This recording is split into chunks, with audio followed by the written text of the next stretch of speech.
back. If this is your first time here, my name is Chris Silva. Make sure you go subscribe, like, and comment on my channel. This channel is going to be brought to you with all the value as much as possible. I want to bring different people on here in the business world, entrepreneurship world that are out there doing big things. Today, I have Mr. Sabin Marquez here with me. Thanks for being here, bro. Thank you. Thank You you for guys inviting me. probably see him all over Facebook, Mr. Hard Money himself. So I appreciate you being here today, bro. If you want to introduce yourself and say a little bit about what you do. Yeah, definitely. My name's Sabin Marquez. I do hard money loans. We've been concentrating a lot on the fix and flip in all throughout Texas, but El Paso's pretty much where we got the more Nice. flexibility. So how long have you been lending for, bro? I mean, so it started. We started. I've been in the business for about 17 years, 20 years doing it. We started off by door knocking, so I would get the deals for another lender. We started off door knocking, saving people from foreclosure, all that. That's when you stuff. first got into real When we estate? first started. Damn it, son. So the grind, bro. The Yeah. fucking grind. For a few years, door knocking, refinancing them. We wouldn't even go for the purchase, which probably would have been a good idea. But we Yeah. would just concentrate on the refinances, giving them a second chance to get their loan done, pay off whatever. So happened. you're really focusing more on what were you hitting, foreclosures? It was all foreclosure. All that's all you would 100%, do, 100% 100% foreclosures. You get the list of people behind, knock on the doors, refinance them. Boom. Nice, nice, nice. So from there, so you started door knocking, started going foreclosures, and you were working with another lender before? Correct. I had just one lender, just Okay. willing to take whatever deals we brought. Nice, nice. So it worked out. Of course, the LTVs had to be in place, which were pretty flexible. It was like 80%. So nowadays it's a little less. I was about to say that was back then, Yeah, that huh? was back then. So nowadays it's less. It's probably 70% is probably where you want to be max. That's crazy to think 80% back then. Yeah. So going from there, what as you transitioned and you grew, obviously you started learning. Like, when did you learn, like, damn, there's something here. This is something I want to continue to pursue? Yeah, I just liked it from the beginning. I liked the fact that you were helping people, making money at the same time, and everybody was happy about it, thanking you for saving them, everything. Everything was a Yeah, good yeah, for feeling. sure. Going out there creating, and I think that's a big thing is being able to help people. Like a lot of people don't understand, but you're creating this opportunity for other people that go out there and help. So that's good. So when did you really just start going on your own? Well, from there, my friends wanted to see what I was doing, of course. So we just started going together, driving houses, and then another friend. We just started. Everybody was on their own routes, knocking on doors, basically. So we were. Now it was even fun because you do it as a competition. Who could get more deals? Who could sign up more people? And it just grew and grew and grew to where we were even getting more deals than we could fund at that point. Now we have to get another lender. Now we have to go find money for try to place all the deals. Yeah, for sure. And then from there, it grew. It wasn't just foreclosures. Now we could do refinances, cash outs on investment, commercial deals, purchase loans. So yeah, hard money's always been a nice little niche. Nowadays, it's out there so much that you got your DC, your debt service coverage ratio Yeah, loans. the DSCR loans and Mhm. shit. You got the non-QM is what they try to call it, but it's basically hard money. You know what I mean? Yeah. The rates are the same. Yeah, yeah. 9, It's 10, they're 11%. just changing the name on it, trying to make their product look nicer. Yeah, but it's basically the same thing. Private investing has been out there for years and years and years, but it's been good. It's been a good little niche that we've. And I figured think out. that's something that I always talk about a lot of the time is like real estate's so broad. There's so many ways to make money. Yeah. There's so many ways to make money, but you found this as a niche and you saw it and you continue to run. And I mean, you exploded your business. And now I see you everywhere. I know a lot of people come to you and do deals. And I think something that separates you a lot is you're quick. Yeah, Yeah. definitely. I always answer for the most part or get back to them. Text messages, emails, phones. Yeah, definitely. Even from time to finish, start to finish on a deal, it's quick. Open title, we close one day after title's ready. No appraisal, no survey, so we definitely beat out anything else. Our decisions are done in-house nowadays. Mm-hmm. Going from door knocking to now, we do our own underwriting, if you will. So let's talk about that, from like the door knocking to going on your own. When did you start realizing? Was it one person that came to you and like, hey, I'll fund all your deals, like I want to do this on my own? Or what was that transition like for you? It took a while. It took definitely 10, 12 years Mm-hmm. to be able to see how my lenders were funding the deals and how much capital they had Yeah. to raise and where they were getting capital. And it was a partnership. They had a group of guys that had money and they were funding them. And it took a little bit to figure it out, understand it, and then put it in place. Probably 12 years. So now, not all the deals, but most investment deals, we fund ourselves. Yeah. In-house. Yeah. In-house. So 12 years, I think that's something that a lot of people don't see. How much time were you working in those 12 years, bro? Like, what was the grind like? Yeah, I mean, it's always when you're self-employed or you work for yourself, commission-based. It's always first one in, last one out, basically. 12 hours, 16 hours. Open the gate to come in, close the gate to go out. Yeah. Yeah, and I think that's a lot of the times a lot of people don't see that. A lot of people don't see the time and all that, but they always want to pay attention to the wins. Yeah. So going back to you, you started getting these guys and you start seeing this and you start coming together. When was it? You have a fund, right? Correct. Where people could invest into that fund and stuff like that.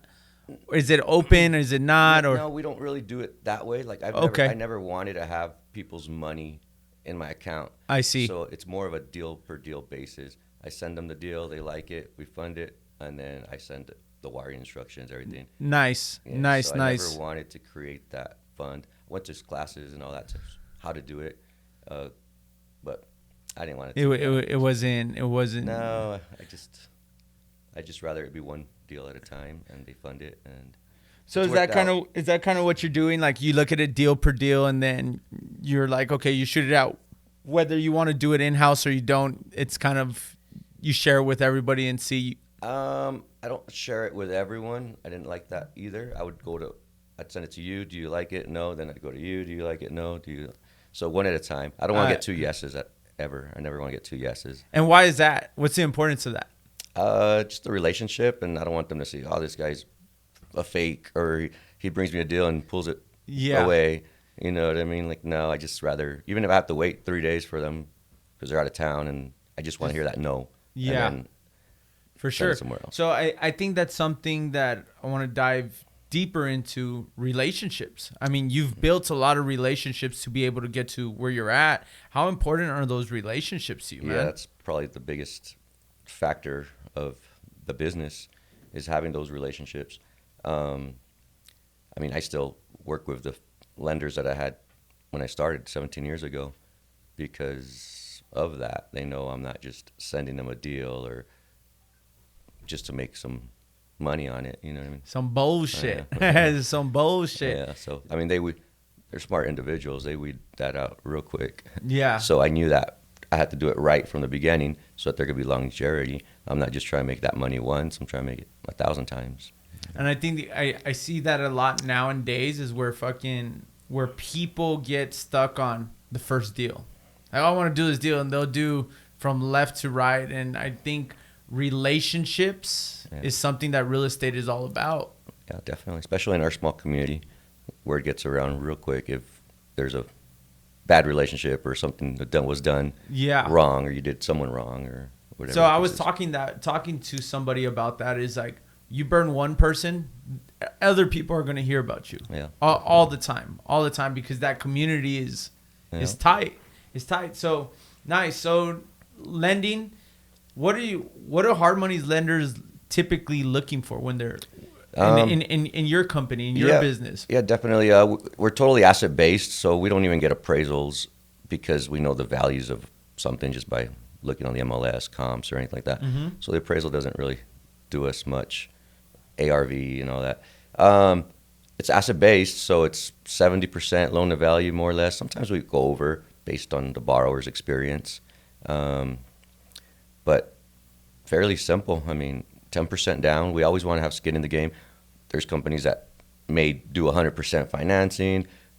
We've learned that doesn't work for us in the past. So we want 10% down, and we'll lend same 90% of the purchase price, 90% of the fix. Yeah. So they would do the first 10%, and then we draw out. And then you do draws. So that's on fix and flips. That's on fix and flips. So, and I think that's, can we talk about that? Like numbers, how important numbers are on properties? Yeah, definitely. I mean, you might be invested in a property because you like the area so much because it's near your school, your old school. So if you're overpaying, then it doesn't go to 90%. We're going to hit you with 20% down because you're overpaying.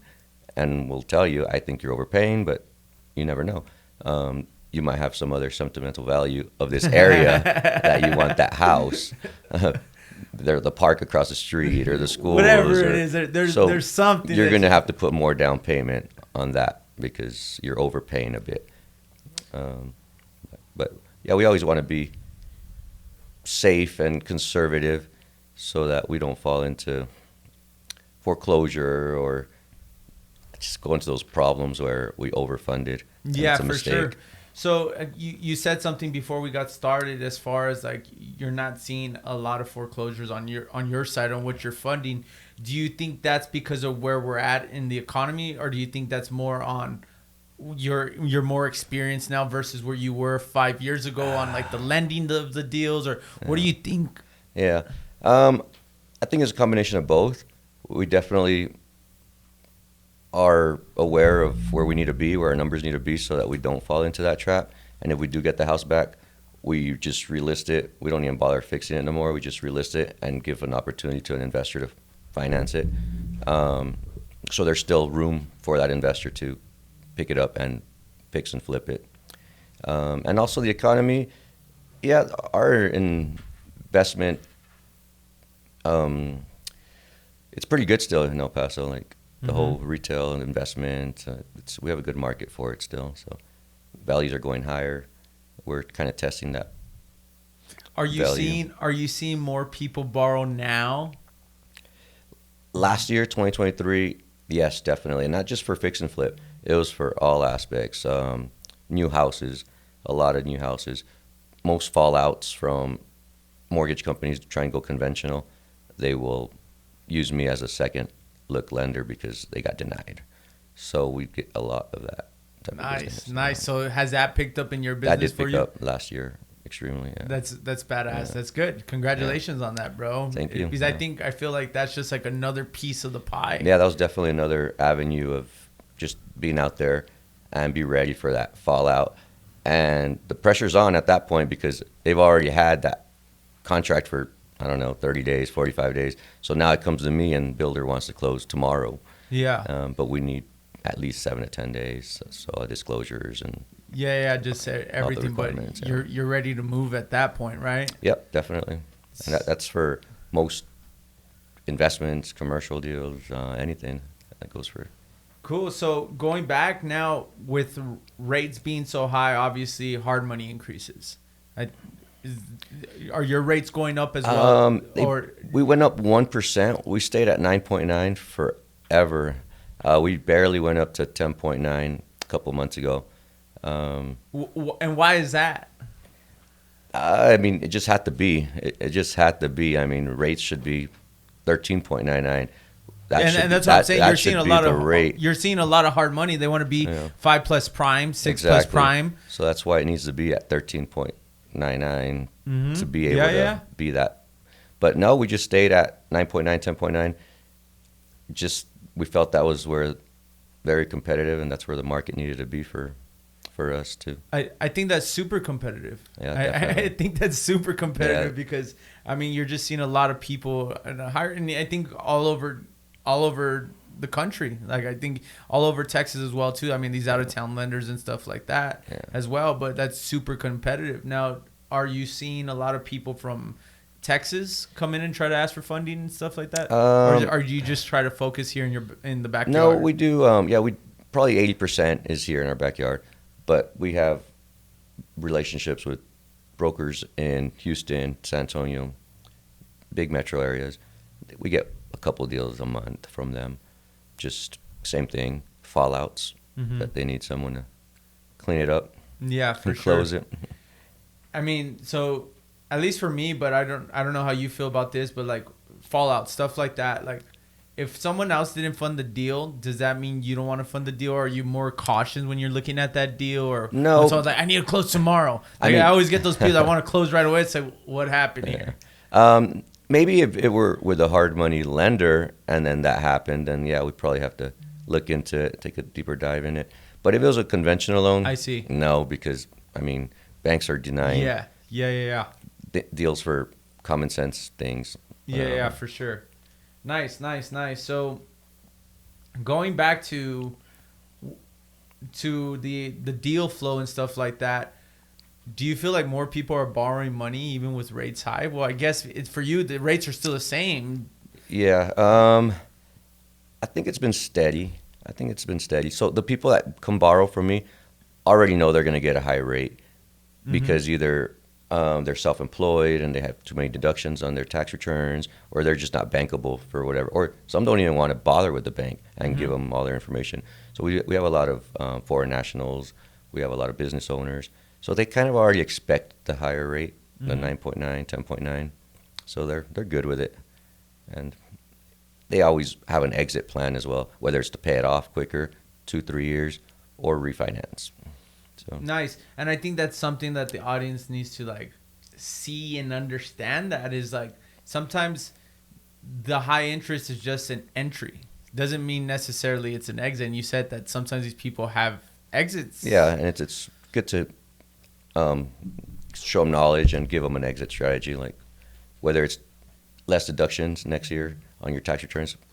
Don't do so many deductions, so you could So you can claim, refinance. even if those are your deductions, but try not to. So pay a little bit to IRS so that you can be bankable. So you could become bankable. Yeah. So I think that's something, because I know you do this as well too, but how important is it to become bankable?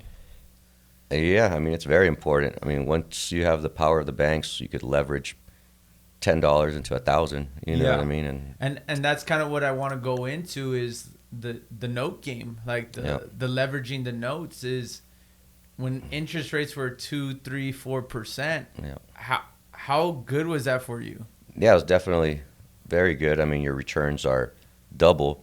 And you're still at 10% at that point. You were still at the 9.99. You tried to always stayed right there. Correct. Yeah, we were always at 9.9, 10.9. Now it's 10.9 maybe. 11.9 on a fix and flip, just because it's short term, so it doesn't really matter. It's a 6-month loan.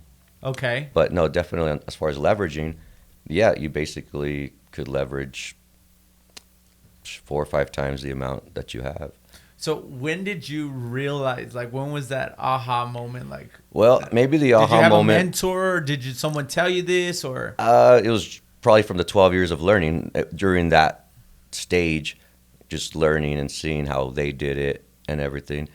But you can know and have all the answers, but if you're not bankable, the bank it's not going to lend. So what does it matter that you know? You can have the concept of, oh, I know how it works. Yeah, well, go try to get some money. Go ask that bank for some money. Yeah, so it was more like that. So it took a while to be bankable.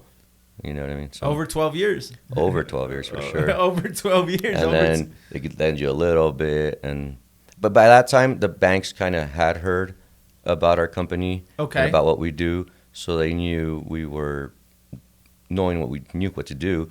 They didn't know how much to trust us, so they started us off with a little bit, you know what I mean? Yeah. $500,000 or whatever it was. Yeah. And then before you know it, your lines, they just lend you whatever you want at this point. You're just going up. So during COVID, I know like banks were trying to get rid of money.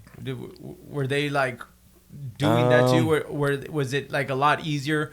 More, because I know now it's tightened up. Yeah. I feel like banks, or is that just kind of something, at least in your scenario? Yeah, no, I don't think so. I don't think we ever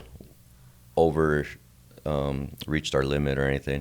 It was constant though. Even during COVID, we were still doing loans, but no, it's been pretty steady as far as that goes. Yeah. Nice. So now going back to what we were talking about before we got started is like, so you got into lending. Now you're building from the ground up commercials. When did you start jumping into that game? I mean, it just seems like the commercial market is impossible to get into when you're just like, how do I do this? Or how can I sell something? Or no one really tells you or shows you or wants to or any of that. So there's really no help. We just decided to buy some land and see how it goes. And how many partners did you have in that? on that one, we have three. We have three partners. Okay. So is that who you started with, like in the beginning? Like, hey, let's buy this piece of land and let's fucking go. Yeah, that's kind of how it went. Let's build something. Yep. And then you got plans. I mean, we didn't know plans cost $100,000 just for an architect, an engineer to draw up plans. $100,000. What the heck? And that's just, think about that. That's just paper. to draw. Yeah, that's just exactly. to fucking draw. How did you feel when you found that out, bro? Yeah, not good. Just learning, learning everything, learning how to do. Would you say you're still learning to this day? Yeah, definitely. I mean, we've only done a few projects from the ground up. We did a big shopping center, like 25,000 square feet. It's good. It's worked out. Rates were low at that time. We got like a 3% interest rate on a commercial deal. It's unheard of. So that was finally, we got something in our favor after learning all the hard how way. much money, after how much mistakes, after all that. Yep. So we would bid it out to contractors that do this for a living. We always thought it was too much. So we ended up doing it all ourselves, subbing it out ourselves.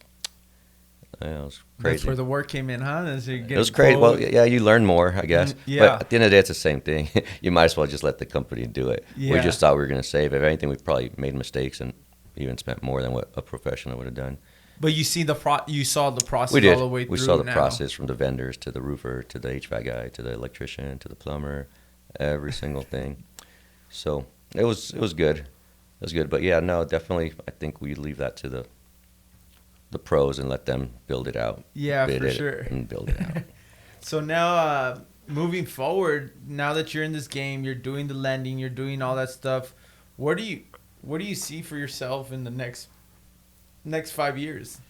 I mean, just continue to grow our lending, and continue to grow maybe a couple more properties, build a couple more commercial to have in your portfolio, just to hopefully, 20 years, 15 years, they pay off, and you could finally reap some reward at that point. Yeah, for sure. Is that something that I always preach, is of how real estate's a long game? It's no get rich quick. It's slow and steady, but you will win the race.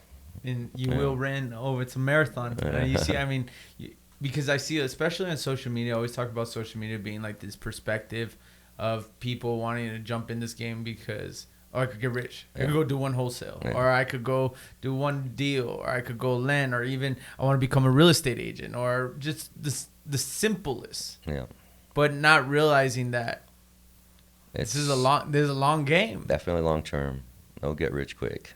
Yeah, for sure. So what would you say now, kind of that you're successful, you have your lending, you're doing the lending, you're doing the commercial now, what keeps you, why do you want to keep going?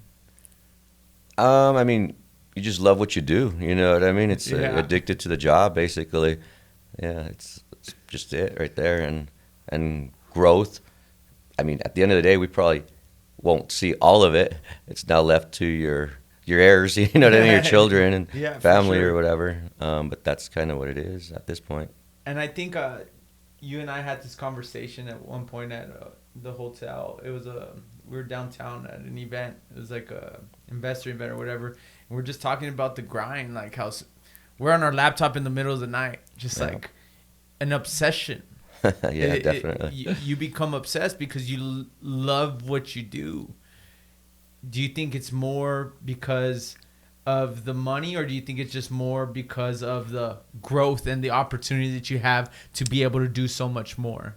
Yeah, a little both, but yeah, definitely love its passion for the job.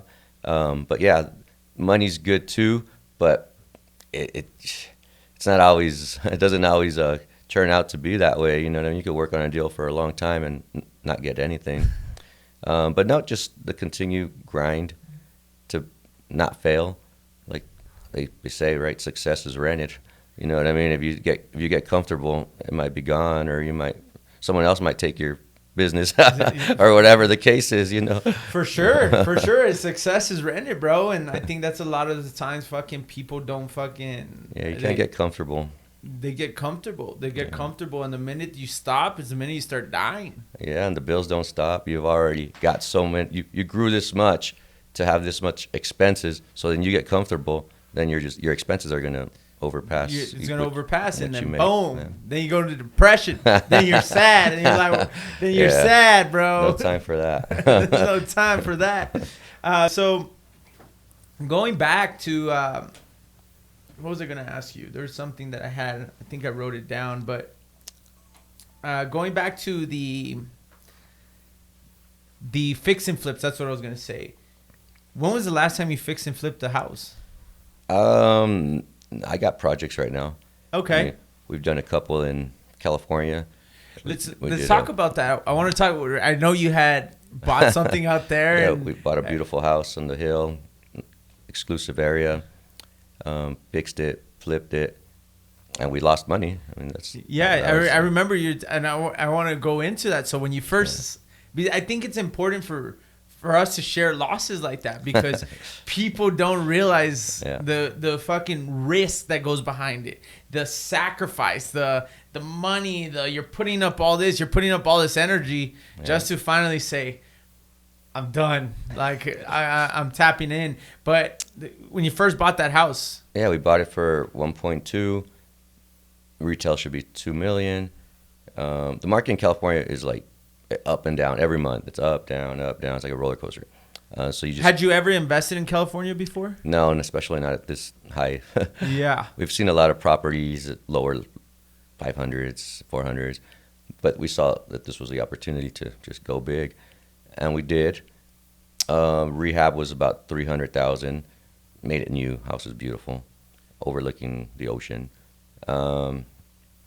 Listed it, nothing. So we just had to lower our price. I mean, we're getting killed with payments. We had a hard money loan ourselves on it. We funded it ourselves, but we were just getting killed. We had it for like 2 years already.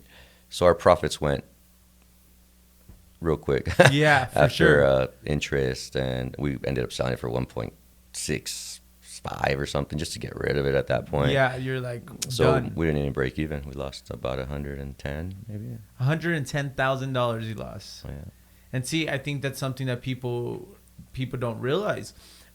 You said something there is we had a hard money ourselves. We funded it. Can you go into depth with that? Of how you keep that separate and... No. We just got a private investor to do, but we funded the rehab, the $300,000. We funded that out of pocket. So we put a down payment. We had a loan for like $750. We put like $400 down. So we just had a lot of money. It was like 9%. It was decent because we put so much down. So they were nice on the rate. Yeah. Payments were like $8,000. Yeah, they're like $8,000 times 20 months. Yeah. Simple math. Yeah, Simple math. So that's where our profits went. If we would have bought it cash, which I don't know if that would be smart, but we would probably have only made $40,000. So I don't know. That's a smart move. But then you have your cash sitting there at that point, and doing nothing. Exactly. Doing nothing. Yep. You said that's 2 years. That's a house that had foundation, or there was. It was on a hill.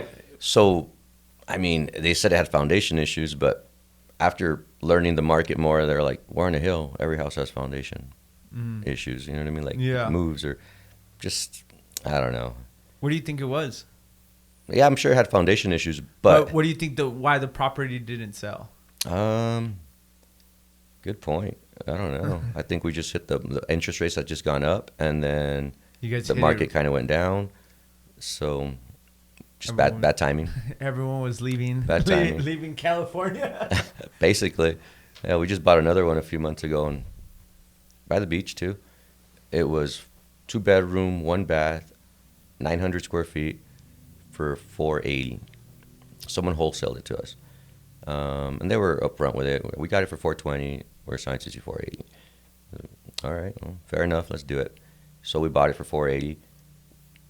We went out there. We bought it sight unseen. We just bought it over the internet, over pictures. We went a couple weeks later to go see it. The seller was there. He's like, I just want to tell you, I have foundation issues. I was like, oh my God. These other guys hadn't told us that, though. The wholesalers didn't tell us that. Yeah, it was a mess. When I went to the wholesalers, hey, you guys didn't tell us. I'm not a foundation expert, so he tried to hit me with. And I was like, I'm not saying you are, but it's weird that the seller was there. And before we even walked in, he disclosed it. So I'm sure he disclosed it to you as well. And then it got kind of rocky there. Oh, are you saying you want to cancel? We'll just keep your $50,000 earnest money.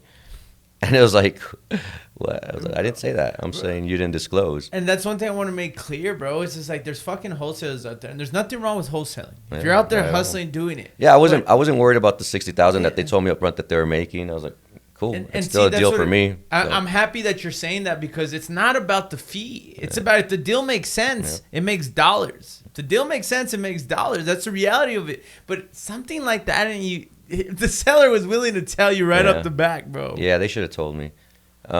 Whatever. We held with it, stuck with it. We ended up closing.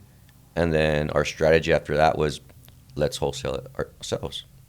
On the market, though, in MLS, not like wholesale. Yeah. Like I don't have contacts over there or nothing. Yeah. Let's just put it out there. Yeah, like a hotel. Exactly. So we did that, put it up for $550, sold like in a day. Boom. Yeah, so it's still good enough for someone else. Yeah, so I talk about this as real estate is so broad. There's so many ways to make money. You saw opportunity. You closed on it. You went, you listed it on the market, sold it. You made money. The wholesaler made money. And seller probably was happy. The realtor was happy. Even I got it at a slight discount. She still charged whatever it was, 1.5% or whatever. She still made $10,000. Yeah, she's happy. She probably hadn't had a listing or something. I'm just kidding. I don't know. So I mean, at the end of the day, we netted probably like $40,000, but still a win. You know what I mean? It made that 110 loss 40 less. So now California still owes us $70,000. Nice. So when you're looking into other markets as far as like construct, did you know the exit strategy right away for that one? So we had that other house for 2 years because it took us a while to find a good contractor. Okay. So now we have it. You know, so now that's that was it. We probably spent 10 months looking for someone. And that's what I was about to say. I think that's one of my biggest fears when I'm looking. It's like, bro, who's gonna how do you fucking manage? Like, no, we found a really good one that was 100% could do anything. He met us at the second property, and he was gonna do that rehab too. So it was in his hands at that point. Nice. But we ended up selling it. Yeah. On the MLS real quick, so that was even better. Yeah, you're out of it. that feeling of getting into that. So is there any other markets that you're buying in right now? I know you guys have the condo over there in Miami, but is there? No, just California. I have family out there, and so it's easy to get to, and I could check it out. What part of California? Southern California. Yeah, anywhere southern. If you guys have a deal, you got a buyer right here. He's ready to go. Yeah. Nice. So, fix and flips, would you? I guess the answer is yeah. Like you would, obviously, if you're working in California, you're ready to take on another fix and flip. Here in El Paso, yeah, we got several working on right now. With those, is it more because you have your contracting team set up, or is it more partnership or partnership? Yeah, it's partnership. Because I don't really do it myself. They kind of take over and overlook everything. I think that's a big thing that a lot of people don't see because actually, and this is something I want to say thank you because when I first got started, the Paseo house, I mean, you were one of the first ones to believe in me and like you gave me that opportunity, you funded that deal, and I appreciate it because I have learned a lot from you and I see you and I'm learning. It's like, and we're growing. And now like I look back and I'm looking back at all the people that have helped me be in this position. It's just like, takes that one relationship for somebody. goes back to, we were working a house and you were telling me to have the seller carry. I didn't know what the fuck that meant back then. I didn't know what that meant. And now I always talk about that story. It's just like, damn, Sabin wanted to help me. You wanted to help me, but it was the hard-headedness, I think, is what a lot of it goes into it. But overall, I appreciate it. But one thing I want to say is going back to relationships. I don't flip houses no more. I don't want to flip houses. How much time does that take? Yeah, it's a lot of time. Yeah, that's why I don't necessarily do it. I think they partner up with me because they feel that there's some, if I'm willing to do it, there should be some value, or there should be some money at the end of the rainbow. Yeah.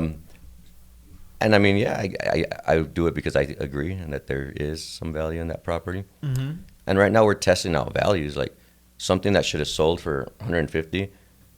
We're testing it out, putting it in the market for 200. And if it hits, it hits. If not, well, we sell for 150 and we don't make no money. Yeah. It's just time wasted. And how are you seeing with those? No, they're hitting. Yeah, They're hitting. Yeah.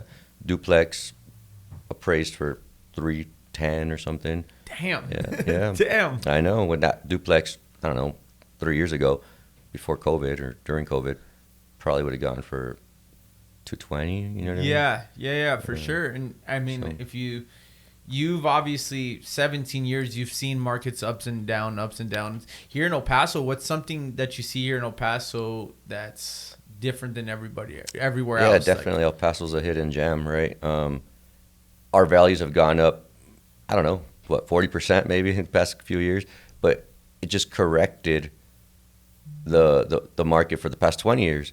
That we were only going up 1%, you know what I mean? Or we were none. We would stay the same for years and years and years and years. Finally, now it corrected and it caught up to where it needs to be. Where it needs to be. I just think it was all of a sudden, so people are in shock or whatever, but it should have been that way. Because of what it was doing back then. Exactly. It should have been increasing. Never went up. Exactly. 5% should have gone up probably annually, and it never did. So where do you see the market going in the next 5 years? Do you think the election has something to go into this? Yeah, hopefully. Hopefully change happens where we need a lower rate. Mm-hmm. I think prices will stay the same. I think we're fine on prices. If anything, they're going to go up. Cost of goods, cost of lumber, cost of services. For sure. Yeah, but if rates go down, then prices can go up a bit. And I think they are going to go up, and this is my opinion. Let me know what your takes are. If rates go back down, it's going to shoot more prices up because there is still a demand for buyers out there, traditional buyers. I agree. And I just think right now, I mean, you're seeing a lot of houses sitting on the market. Anything over 200 is still sitting on the market because the price point. People can't qualify, but it comes down. I mean, I haven't seen a price increase in the labor world for employees and stuff like that. So I feel, my personal opinion, I think when rates come back down, prices are going to continue to go up. I agree. Yeah, definitely. You think rates will come back down? Maybe to 6, 5. You know, I don't think they'll go less than 5. When's the next time you think we're going to see the 3s? I don't think ever. It's crazy, huh? Yeah. Yeah, that's what I always say. I mean, that was nuts, and I wish I would have known more back then. Yeah. So, like you said, I'm continuously learning every single day, and I think everybody's definitely something learning. But I mean, that was a lot of opportunity for a lot of people if they saw it. Exactly. If they saw it.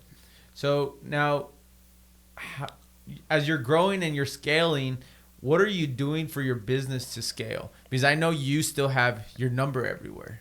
Mm-hmm. Like, and I know that's where people reach out to you, phone calls and stuff like that. Yeah. How are you still handling that? Or no, I still handle it myself. Every call, bro, I know that. I see that. I see your numbers on the sign. I'm like, bro, how? You got to get one of those AI assistants coming soon. You know, 1,000%, bro. Just train them like. Soon enough, you'll be able to train them like the way you think, and then bro, they'll you just put be it in your answering. brain and it's just like, oh, that's what he would say. Register all your phone calls and Exactly. they go, that's what you say. This, 1,000%. Yeah, I mean, the phone's hearing you already, so now they just got to put all what they hear to this whole new technology. That of AI. data somewhere, bro. Yeah. Those conversations are somewhere. So why do you still take phone calls? I don't know. I think it makes it more personal. Like people want to talk to someone and feel comfortable with getting the correct answers. And I get a lot of calls from new flippers, or I'm a police, or I'm a teacher, but I wanted to get into this forever. You know what I mean? Yeah. So yeah, I take their calls and stay on the phone with them for 20 minutes. Where it just, that's all good. You know what I mean? Just Customer listen. service? You think it's customer Kinda, service? Or yeah. are you more afraid to put someone like in play that's not going to deliver, or? No, it's customer service. I mean, 'Cause- just like anything in any Yeah. business. I see. Everything's, I mean, we're getting to more automation and everything, from a hamburger place to a phone call. Like Bro, when you fucking call. McDonald's, they have no employees, bro. Yeah. No, I mean, yeah. Maybe good, though. Your burger might come out correct now. Who knows? No mistakes, no fucking lettuce like that slapped on and stuff. No, it's Yeah. all perfect, Yeah, wrapped all perfect. No meat on the floor and then picked up and put on your Yeah, burger. for sure. That's funny, bro. That's funny. So, I mean, you said 5 years you want to continue to grow, you want to continue to scale, maybe more commercials. Is there something particular right now in this moment that you're after, or a goal that you're after that you're like, this is what I want to hit?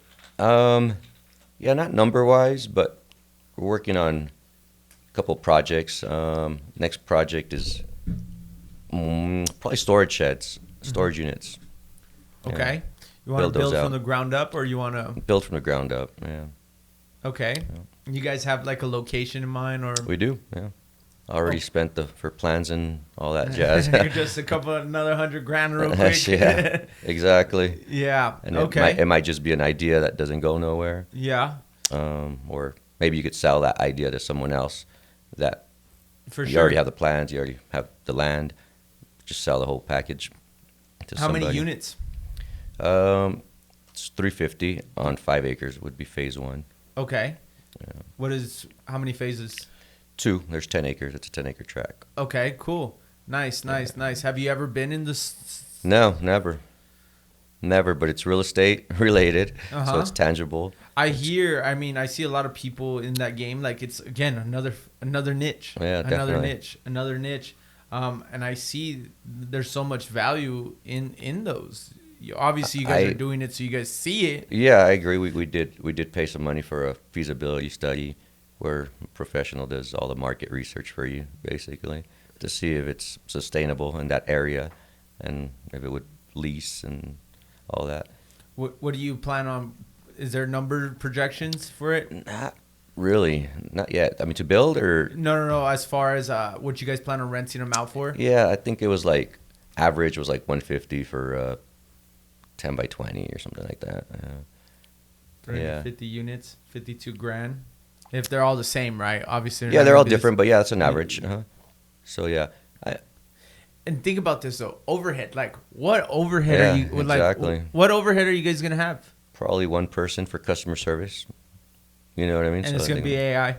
Just kidding. It's fucking AI. At first. Yeah. Yeah, no, I would say one person, really. I mean, just to be there all day. And Yeah. even if they're all rented out, I still think you might need one person Yeah, there. for sure. I mean, it's all security, about to surveillance, and all that, but still need one person maybe from 8 to 5. Or The customer service. Where do you see a lot of value add on storage facilities? I just think that it's like a rental, you know what I mean? You probably don't make money up front, but in 20 years when your loan is paid for, you'll have I don't know, Yeah. 3, 4, 5, 6 million, depending on what inflation and Everything calculated for. so it's just longer term, really. Yeah, for sure. And obviously, once you go into this, is there a bigger plan for that, or No, is this phase as 2. is If it worked out, we'd go to phase 2, but no, I think I'd be done. Yeah. What about multifamily? Why have you never jumped into like the multifamily game? I did for a minute. We had a 10 unit. No, I'm talking like 100 unit? Yeah, Yeah. 100 unit, 200 unit, 300 unit. Yeah, I'd never really had the opportunity or seen a deal come up. Like, I mean, I may have crossed one across my desk, but never really went into it. Is that what you're waiting for? Or is it something that it's just like if it comes, it comes? Yeah, I think at this point, They're too expensive if you're going to buy it like that. You'd have to build. Yeah, you'd probably have to build from the ground up. I was talking to Samuel, I don't know his last name. They own the apartments right there on Montana and George Dieter. Mm-hmm. He said his brother traded it for 12 million. It was like 100, 200. I don't remember exactly the numbers. Yeah. A year later, they received it off for like 50 million or something like that. Yeah. Just like, but how do you feel about value add and all that good stuff in apartment complexes? I think it's there, definitely. I would love to have some, but yeah, I think it's just, I don't know, try and not deal with tenants, basically. I see. Even though you'd have property managers and all that, but I'd just rather not. I'd just rather go commercial, either shopping center or these storage units, because just no headaches from tenants. Yeah, for sure. On the commercial shopping centers, is it kind of the same thing? Is that what you like? You're not really dealing with. Yeah, you don't deal with it, with anything. Yeah. They're responsible for. Yeah, for sure. Windows, so you go back. HVAC. This is what I always tell people: it's moving paper. You're moving paper because now if you're not dealing with no tenants, you're lending. There's no tenants. You got the asset protection, storage facility. There's really no tenants. Someone calling you, especially on a brand new. Yeah, and I'm seeing that a lot from you. You're really focused on the new stuff. Yeah. You think that's gonna pay off more than just a resale that you guys have the ability to pick up? Or why would you say, is it just more the cost? No, I think it's just the opportunity. When do you have that opportunity? Oh, I have this shopping center for sale. It stays within their families or their group of circles. And unfortunately, I'm not in that circle. Yeah. So we just have to do it from the ground up and figure it out. I'm trying to get in your circle, bro. That's where I want to be. We're in it. Yeah, we're here, right? We're here. And I think that's so true. It's fucking... There's certain things that are controlled by certain people. Would you agree? I agree. I mean, there's no way that someone's going to offer me a shopping center. They're going to offer it to 10 people in their circle before me. And when it did get to me, it'd be triple the price. Do you think that's an El Paso thing? No, I think it's just everywhere. Everywhere? Yeah. Anywhere, everywhere. It's just fucking, you got to know the right person. Yeah, exactly. Relationships. What about in Miami? Do you guys plan on doing anything out there, Florida? Not really. I mean, it's so expensive. We were talking about a price correction. We had talked about a little bit. Do you see that price correction coming anytime soon? Yeah, they're gonna drop probably 30%. You know what I mean? Some places they went up too crazy over there. California, Florida, sure, East Coast. It's crazy. Yeah. Now, is debt. How much, this is kind of a personal question. You don't need to share this or not. Debt. How much debt would you estimate that you've put yourself in the all-time high? Yeah, definitely. We got a lot of debt, right? A lot of debt. Probably more debt than profits at this point. But it's slow and steady, and it's good debt. So there's such thing as good debt and bad debt. This is good debt because everything's getting paid from the tenants or from the commercial property. So we're not at a negative. I mean, we have a 3% rate on one property, so it's a positive. The other one, pretty low as well, like 4 or 5%, something like that. So no, they're all cash flowing. So all the debt is good debt, and that's why the banks are still willing to lend us money if we did find another opportunity, because it's on a positive. Where our income is more than our debt. Yeah. Monthly.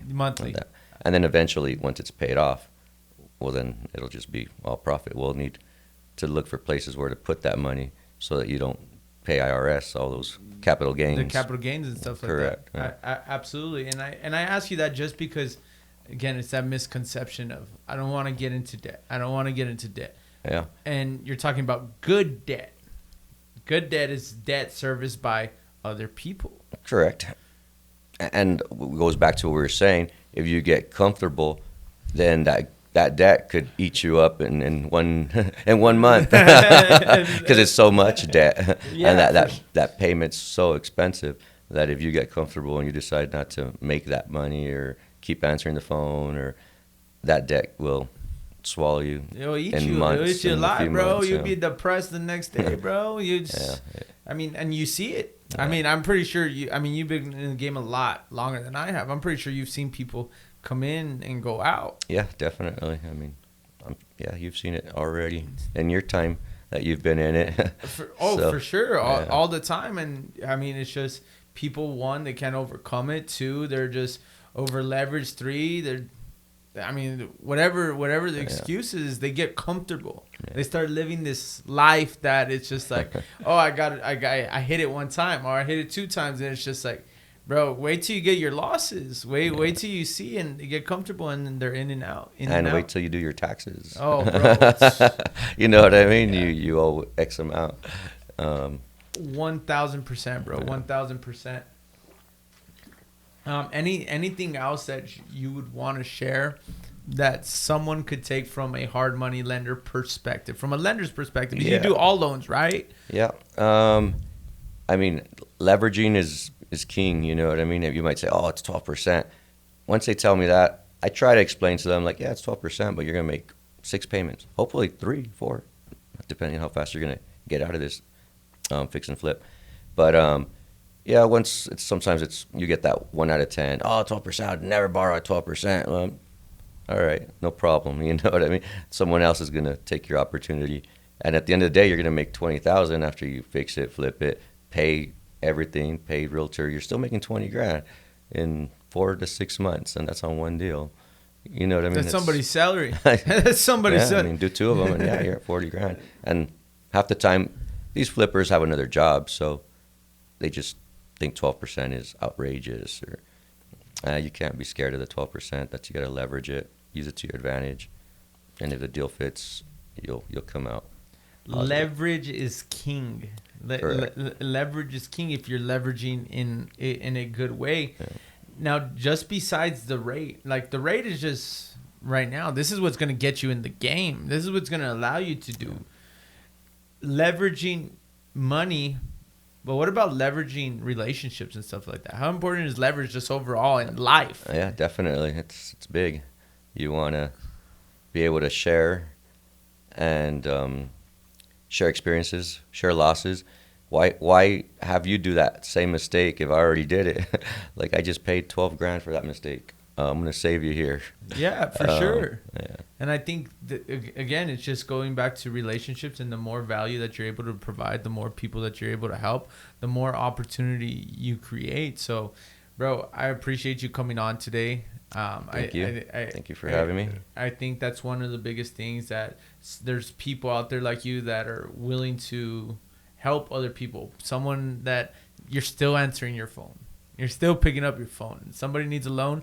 You try to guide them. Obviously, you're not going to sit here trying to coach them and start charging a coaching fee or something, but just helping out people. And I think it's good. And I mean, just don't slow down. And I see you. And I appreciate you for taking the time to be here. I know you're a busy man. So Thank you. Thank you for having me. And so if anyone is looking for a loan, where can they reach you at? Where can they follow you at? Yeah, Marquez Mortgage, and my cell is probably the best place, 915-920-7223. Make sure you guys give him a call, give his Google review, Facebook. You're on Facebook. Yeah. Go like his page on Facebook. And if you guys gained something from this, you guys have any questions, you guys want to see a part 2, write your comments down below, write your questions down below. This time, remember, you can't go out there and change the world overnight. It's 1% better every day. Let's go, baby.